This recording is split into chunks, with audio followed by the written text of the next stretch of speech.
tu as beaucoup parlé sur le fait que dans la tradition islamique, suivant en cela sans doute une part de la tradition judéo-chrétienne, la place de l'homme avait été mise un peu sur un piédestal et donc il est tout à fait salutaire de le faire redescendre un peu de ce piédestal et de le ramener à sa juste proportion.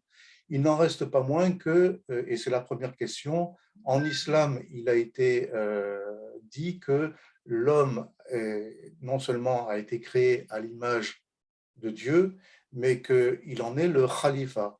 Et donc, la question, l'interrogation est de savoir comment concilier ces deux affirmations, l'une qui relativise la place de l'homme au sein de ce monde, l'autre qui, s'appuyant sur certains textes traditionnels, en font le considère comme le khalifa.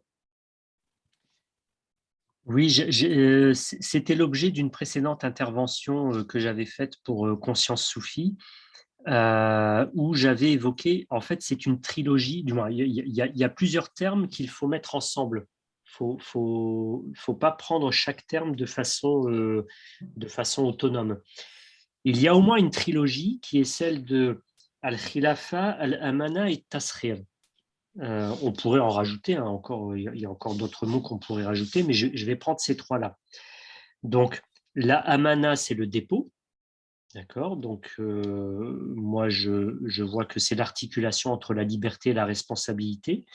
Il y a at-tasrir que moi je traduis par la facilitation à exploiter le monde. Dieu nous a facilité l'accès au monde.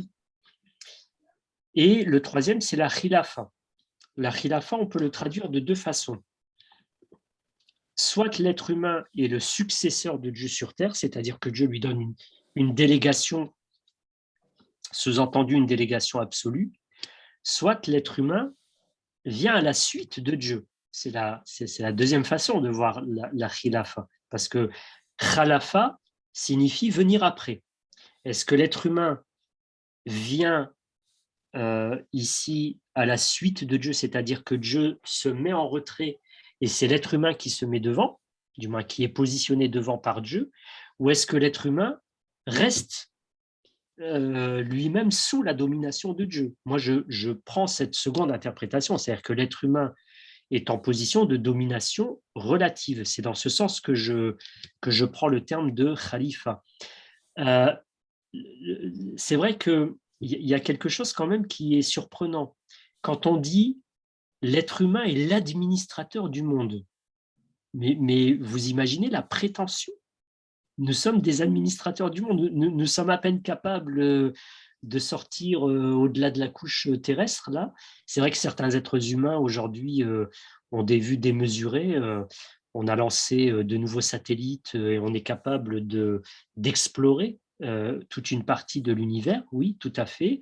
On est capable d'aller sur la Lune. Aujourd'hui, on veut faire des expéditions sur Mars. Donc, il y a des êtres humains qui sont persuadés que la Terre, de toute façon, c'est terminé et il faut déjà explorer d'autres mondes pour y mettre des colonies humaines. Bon, ça les concerne.